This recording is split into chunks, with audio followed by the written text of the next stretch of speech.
Good day and welcome to our very first webinar in collaboration with Women in Law. I am Ziphozethu Medu representing Legal Shebeen, and together with me is Oleboheng Masenya representing Women in Law.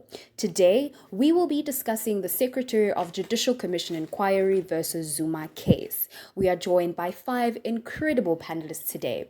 We have Tshepisho Somo, who is a master's student and cum laude LLB graduate, a former candidate attorney at Adams & Adams, and a current academic associate in the Department of Jurisprudence. She's also currently serving as a senior judge of the Constitutional Tribunal. We also have Verti Toure, who is a BCom law graduate and final year LLB student, and she's also currently serving as a judge in the Constitutional Tribunal. We also have Violet Mahongwe, who's a third year LLB student and currently serving as the chairperson of the Black Lawyers Association student chapter at the University of Pretoria. We also have Carla Fourie, who's a BCom law graduate and third year LLB student.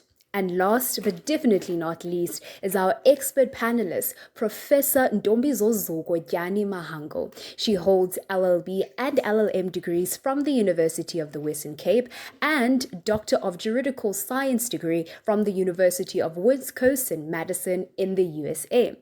Prof. Gyani Mahango has held academic positions from associate lecturer up to associate professor in the School of Law, University of the Witwatersrand, teaching and supervising both undergraduate and graduate students on public international law, international criminal law, and constitutional law for 16 years. In the matter of Secretary of the Judicial Commission of Inquiry into allegations of state capture, corruption, and fraud in the public sector, including organs of state versus Jacob Zuma. The summary of the facts are as follows. In December 2020, the Secretary of the Judicial Commission of Inquiry into allegations of state capture, corruption, and fraud in the public sector, including organs of state, hereafter the Commission, approached the Constitutional Court on an urgent basis for an order that would compel Mr. Jacob Zuma's cooperation with the Commission's investigations and objectives. The Constitutional Court subsequently ordered Mr. Jacob Zuma to attend the Commission and give evidence before it. Mr. Jacob Zuma responded to this by releasing a public statement accusing the Constitutional Court and the Commission of victimizing him.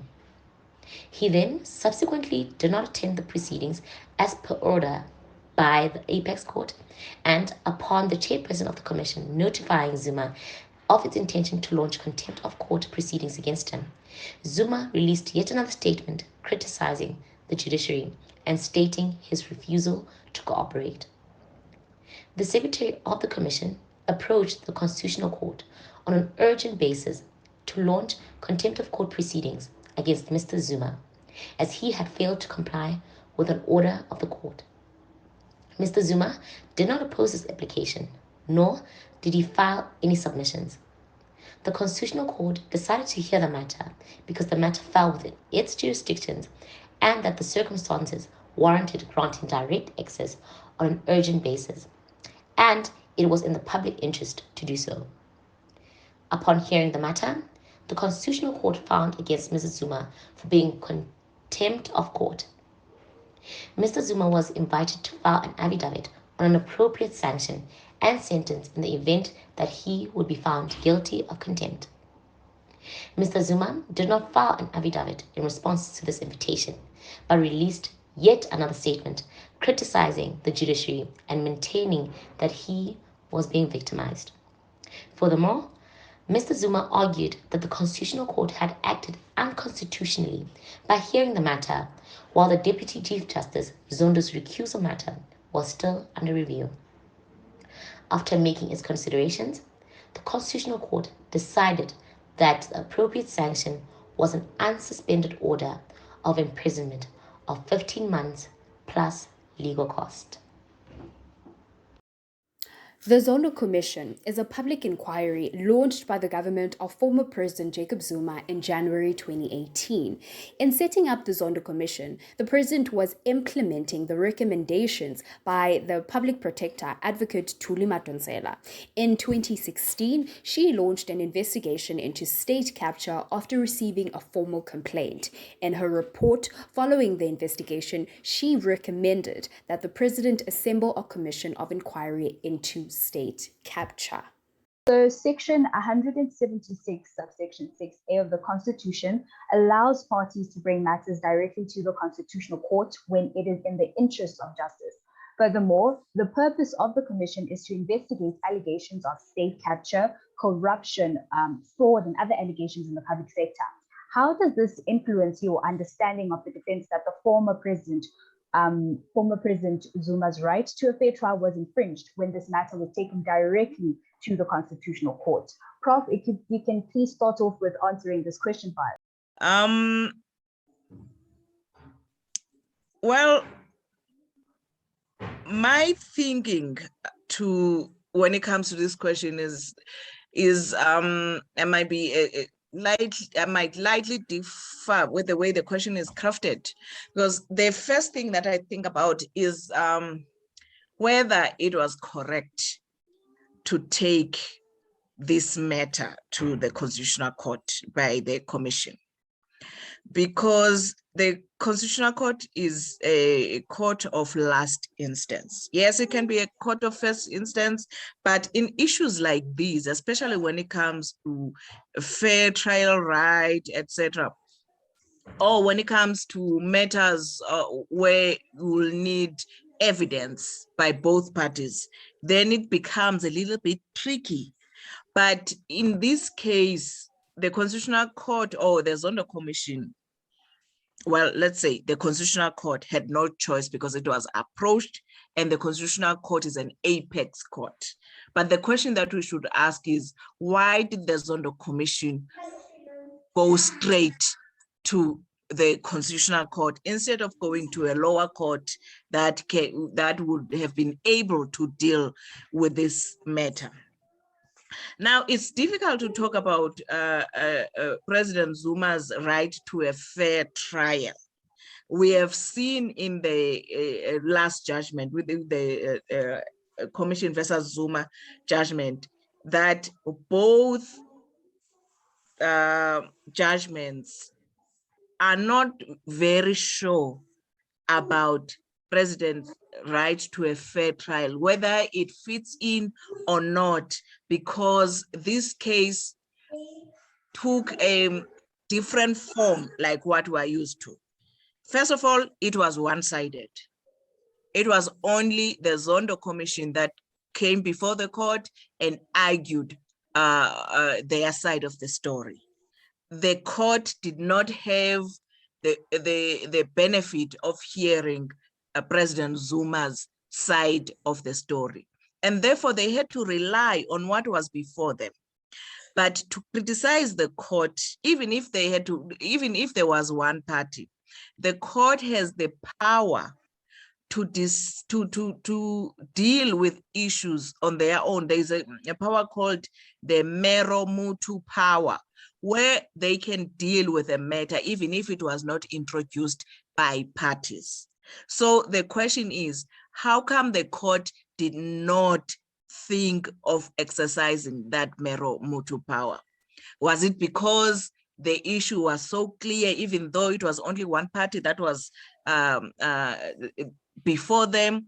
Or was the court so fed up with President Zuma's stance that they decided that they were going to be very tough when it comes to him? And also the other matter was that Zuma, though he did not...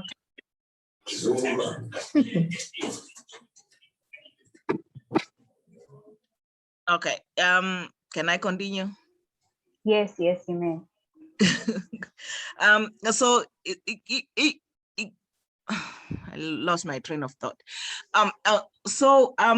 The question then that I'm going to leave you with is, when the court was dealing with this, or was Zuma so defiant that he did not even really think about the consequences of him not participating in the court. What will happen if he does not participate in the court? Because that court is a court of last instance, and now they are talking about going to the Human Rights Committee, and even going to the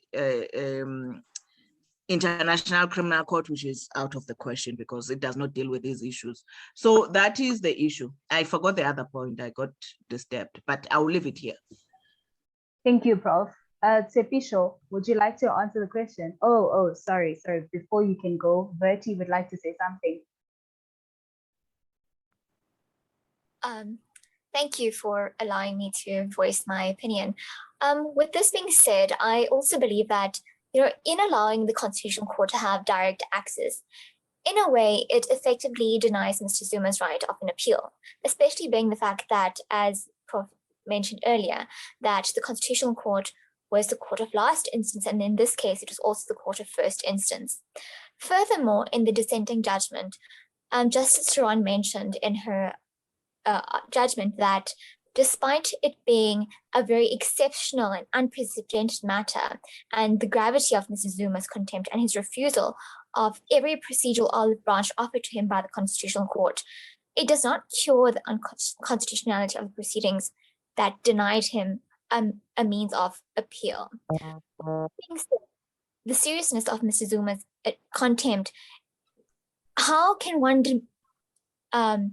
define his behavior to be so severe that it diminished his constitutional protections to which he's entitled to, despite the gravity of the situation being influenced by the media and other participants. Lastly, I would like to point out that in her motion, in her judgment, she stated that the Constitutional Court, in its motion proceedings, as well as sitting as the court of first instance and last instance, it chose to still seek an order providing that mentioned that he would have an unsuspended term of imprisonment, and this was purely punitive. The majority judgment could not sincerely justify as to why this was so punitive. So yeah, that's just my opinion on the court's direct access. Thank you, Bertie. Tsepisho?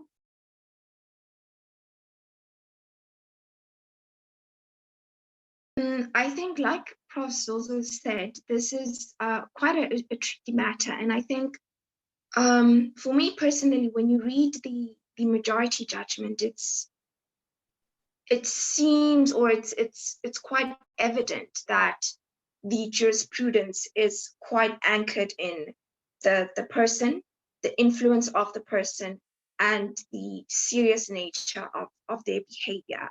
And as Judge Theron had noted in her judgment, that matters like this, matters that are so big and extraordinary in nature, make for bad law, so to say, because the precedent that's been formulated in the majority judgment is almost to some extent difficult to replicate in future cases. And obviously with any right that's alleged to be infringed, one would then first have to go and establish what is the particular right. And in this instance, the question then refers specifically to the right to a fair trial. And then we say, okay, look, there was a limitation on this right. And not to go into too much detail, but obviously in both the minority and the majority judgment, we get a very detailed analysis of what this right entails in civil contempt proceedings versus what it would entail in criminal contempt proceedings, and really what is the nature of a coercive order versus the nature of a punitive order. But I'm going to put that aside. And after reading the minority judgment, especially, I think that Judge Theron was able to really go into whether or not one can then justify the limitation of this particular right, and whether it be in terms of Section 12, as the majority judgment would argue, or in terms of Section 35, as the minority judgment would argue, whether this limitation is justifiable. And I think I'm almost in agreement with the minority judgment that the question really is whether protecting the constitutional court's power and authority as a judicial institution, whether that would then justify a limitation of one's rights in terms of the Bill of Rights. And the Bill of Rights, those rights determine or are the cornerstone of any or of our constitutional democracy, so to say. So I think for now, at least, that's all I have to say, in that is really the question, whether in upholding the judicial powers of our constitution and the constitutional court, where do we then draw the line to say that this limitation is enough and this limitation can perhaps go a bit further? Thank you. Thank you. Carla? Thank you. I am very much inclined to agree with Judge Sommel and Judge Toure on this argument. I would just like to add, I think, a very valid point in discussing the case at hand, and particularly this question in mind. It would be a failure on our part not to mention the effect of this judgment on not only our country, but on its people. And when you're considering something like a limitation on the constitutional right by looking at the former president's actions in what he did against the Constitutional Court at this point, it would be important to note that in this action, where he very openly spoke out against the Constitutional Court, very publicly made his statement known, in light of what Judge Sommel said in mentioning the jurisprudential aspect of this, focusing very much on the human right and the human aspect. It is important to note that President Zuma is and will always be a figurehead in South African history. There are people looking up to this person and saying, this is an entity I recognize. This is a person who not only was a former president of mine, but is now in a situation where we are viewing this as a country from a point of visuality, from a point of leadership as well. And considering what has happened not only in our country after the judgment has been made known, but is what's still currently happening, with it starting in KwaZulu-Natal and eventually reaching us in Gauteng as well. It would be important to note that in an instance where your constitutional rights are being limited in such an instance, I would like to think the court would must have had taken this into account as well, the effect of what this trial would have had, not only on the former president, but on the country itself and the people in the country itself. So I think in concluding my argument with that, it is interesting to note that the limitation does not only stretch towards the court's ability, but I think in such an exceptional case like this, in such an exceptional set of circumstances, we've never really had an instance like this before, where it was of such impact, not only to the individual, but to the country at large. Thank you. Shepisho, I think you'd like to add something else. Yes, I think another thing that I would also like to add is I appreciate the fact that in the majority judgment, the acting Deputy Chief Justice Kambebe was very mindful of the fact that it's very, very easy for a litigant to abuse the court procedures. It's very easy to get delay on delay on delay, and for that reason then for justice to then almost never be served, so to say. So I'm very mindful of the fact that Judge Kambebe had taken that into account in the majority judgment, because continuously so you see her repeating the notion that the former president has made it very clear that he does not intend to comply with this court's proceedings, or really any court's proceedings, that the former president does not intend to comply with the commission's mandate or their requests. But that also in itself almost then poses the question, to what extent can a court then really almost predict a litigant's behavior and say that I'm granting this judgment because I am predicting this kind of behavior is going to unfold. Obviously, in this case, there have been a lot of factors to take into account. I mean, my previous colleague, Ms. Furi, I believe, just mentioned right now that there have been a lot of public statements by the previous president in which he's made it very clear that he does not actually intend on cooperating with this process and the commission's mandate.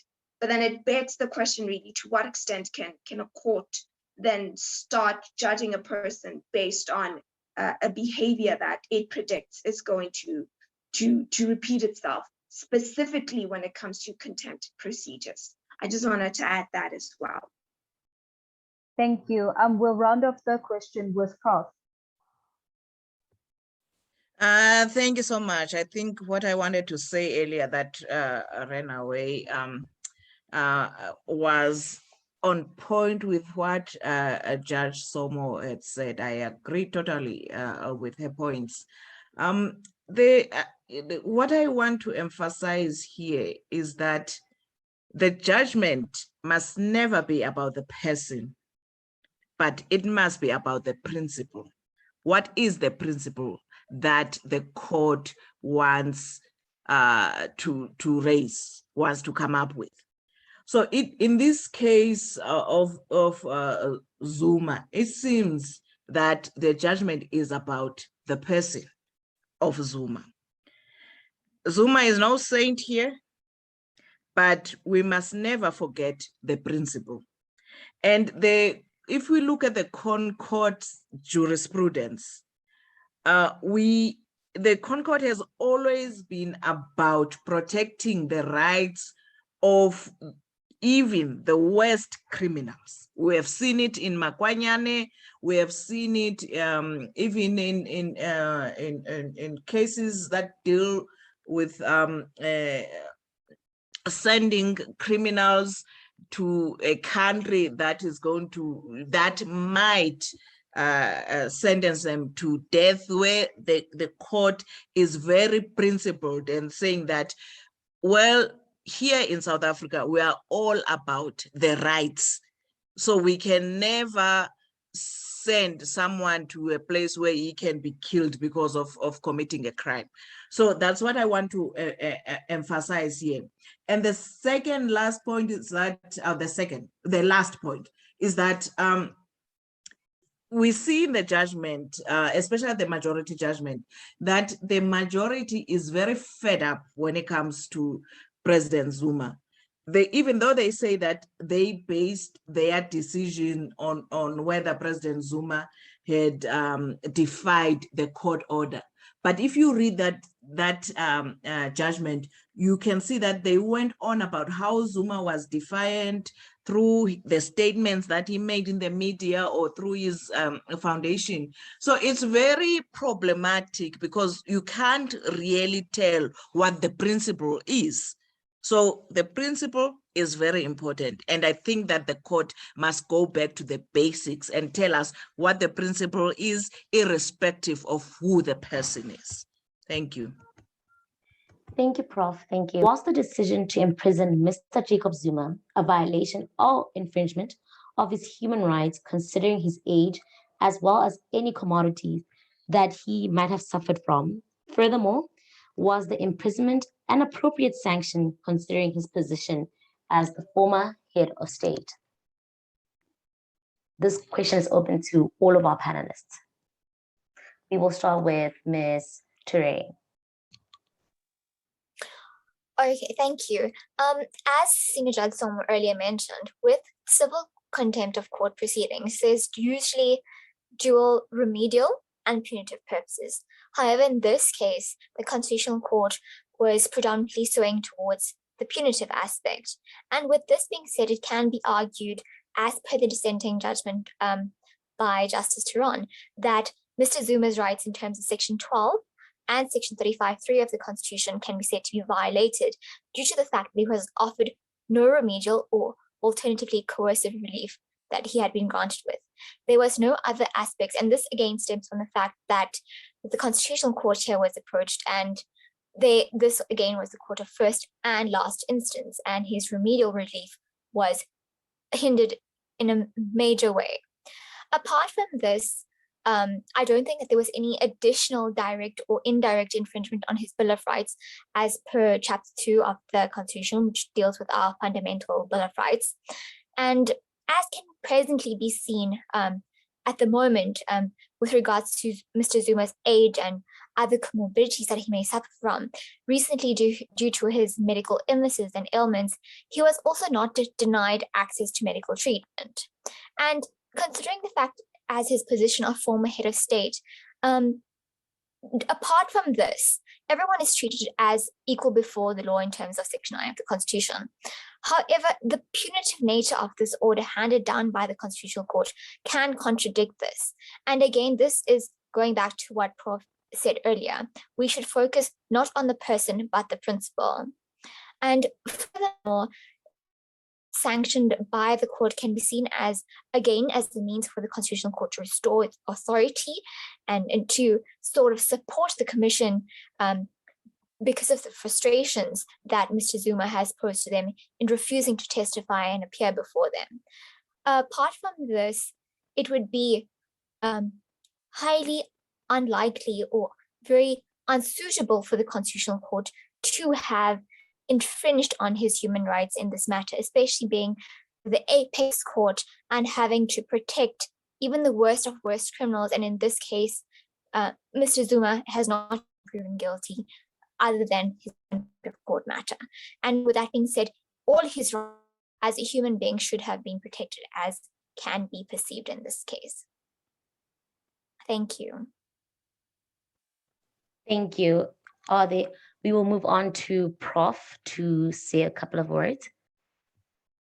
Thank you so much. I agree with the previous speaker. Just one thing. I mean, if you, in answering this question, if you look at what the minority judgment says, then you can say that the imprisonment was not appropriate, considering Zuma. Well, it's not about, let me start with equality. When it comes to equality, everyone before the courts has to be treated equally, irrespective of whether you're a former head of state or not. And if we go back to immunities, etc., when it comes to criminal matters, then the head of state's position can be disregarded. But if you look at the violation or infringement of his human rights, then the answer can be yes, if you look at it from the perspective of the minority judgment, but it will be no if you look from the perspective of the majority judgment. Again, the problem here is that Zuma chose not to participate in this process, which makes it very difficult for us to even discuss this issue, because the case, the judgment is one-sided. And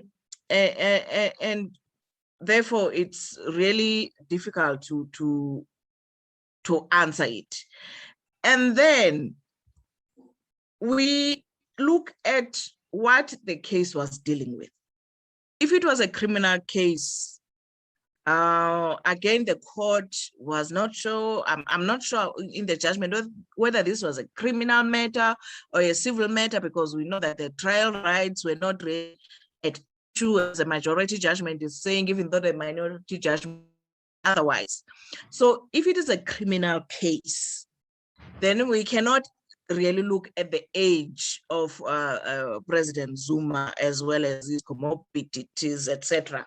We look at the crime, and then the court can decide. We have seen old people being brought before the court. I mean, right now we have Rodriguez, who has to face his apartheid crimes that happened over 40 years ago. And if you look internationally, Cosby, You have seen the other person who was convicted, a producer, Hollywood producer, etc. They are all old, and a criminal matter is a criminal matter. You have to face the music, no matter how old you are. We go back to the tennis coach who was found guilty some years ago here in South Africa for sexually harassing players. Now, with this case, the contempt of court and finding guilty an old person like Zuma, the question is, was it really appropriate? Because they could, in my case, in my view, I also agree with the minority judgment that yes, he was guilty. It's not as if he did not do what he was said to have done. But they could have first said, go to the commission. If you don't go to the commission, then we are going to arrest you. But in this case, the court, the majority just said, no, he's not going to do this. Therefore, let's send him to prison. So that's what I'm uncomfortable with. I will leave it there. Thank you, Prof. We are running out of time, so we will move straight to our last question, which is again open to all our panelists. So Mr. Zuma was tried and convicted under South African law and by the South African judicial system through an utterly transparent process. However, there are reports looming about a potential second wave of protests by his supporters. What do these protests reflect about our access to the law and legal education? Can we please start off with Violet? Ms. Violet, please. Okay, so basically, I believe that people have lost hope in the law and judiciary to some extent.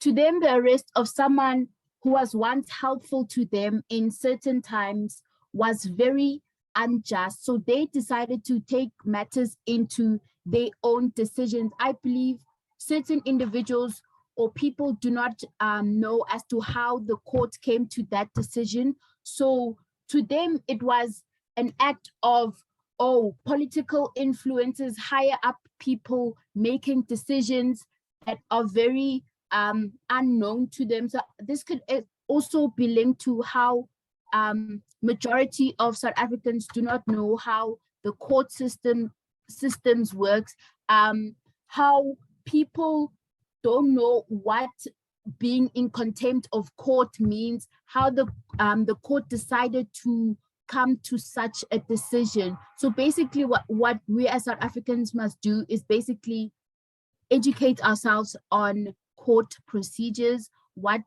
before we make decisions like protesting, looting, anything major, we must go and ask ourselves as to why the court made such a decision. Thank you. Thank you. I'd also just like to ask if we could please just keep our answers short. Ms. Kala? Thank you. I think this action we're looking at now with, I'm using the word protest in quotation marks, stretches to a much larger problem we have in South Africa as a general. We know we do have a large access to justice problem in South Africa, and it largely boils down to authority being synonymous with autonomy. We have seen too many political figureheads get away with what we consider to be justice, and we have seen too many instances in our country of people, in our opinion, getting away with things that we would consider to be unjust. And I think it stretches much further than just being able to say protesting is wrong or right, or in this instance, looking at a case and saying, well, this is what should have happened and this is what we think should have happened. I think the protests regarding this particular case boils down to the ultimate problem of, we do have an inaccessibility to justice. We do have an inaccessibility to law. South Africa has a very large problem when it comes to legal education, mainly due to the equality gap and mainly due to the poverty gap that we have in our country. And until we address those larger issues to an extent, we will continue to have these sort of problems, as we've seen with the Marikana massacre in the question that we've previously addressed, reflecting it back to the Zondo Commission currently, looking at how these visualities in South Africa has led to very similar consequences, I think this question addresses a much larger problem in South Africa that needs to be addressed before we can answer it. Thanks. Thank you. Ms. Somo? Thank you. So I think it is an indication of two things. Firstly, the protest culture in South Africa. I think it serves as an indication that the protest culture has become quite unstructured and very violent in South Africa. And then secondly, I think it also illustrates a disconnect between what people actually experience as justice and what legal scholars think is justice. I think to some extent it shows us that perhaps legal scholarship is still quite elitist in how it presents itself and how it's viewed by the larger public. Thank you. Over to you, Prof. Thank you so much. Just quickly, I want to talk about legal education and to talk directly to you as students. You must think about what your role is as students when you go back to your community.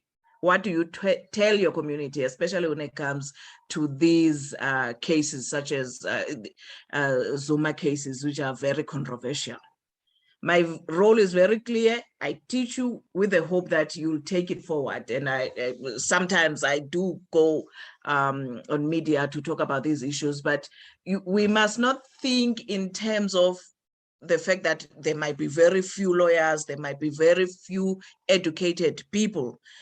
You are there, you are lawyers. You go back to your homes and you must strive to teach them about what the law is. You start a little by just explaining what the case is all about. You don't have to change the minds of our parents, brothers and sisters, but you just have to explain and let them think about things. That's where I'm gonna leave it. Thank you. Thank you, Prof. We'll just round up with Bertie. Ms. Ture? Lastly, and end note, I would just like to say that it's clearly evident that, there is a lack and there is a gap with regards to access to the law and legal education. Clearly, because simply we have the right to protest in terms of the Constitution. However, it clearly states that this right should be exercised peacefully and unharmed. Whereas, as a result of the recent Zuma arrest, it has been seen that the protest action has been changed, as Senior Judge Somo previously reiterated, that the whole protest culture is changing. It is radically changing, where protesting has become from something that is peaceful and supportive and unifying people, to one that has becoming violent and very unstructured. Additionally, the cause behind protesting action has become very misdirected and very misaligned, and has caused and opened up opportunities for those who are misdirected to cause looting and damaging property, because they don't have a fear of being caught. And this is very drawn away from what our rights entrench us to practice when it comes to rights of protesting. Furthermore, as legal scholars and future legal practitioners, it is our duty to sort of educate and enhance the idea that when we are practicing our rights, we should, as opposed to impeding our constitutional democracy, we should act in upholding the rule of law, as opposed to bringing it down and reducing the actual value of the rights that we have. Thank you. We have now reached the end of our webinar, and we would like to thank each and every one of our panelists for taking time off and joining this webinar. In the words of the famous Albert Einstein, wisdom is not a product of schooling, but of the lifelong attempt to acquire it. Thank you.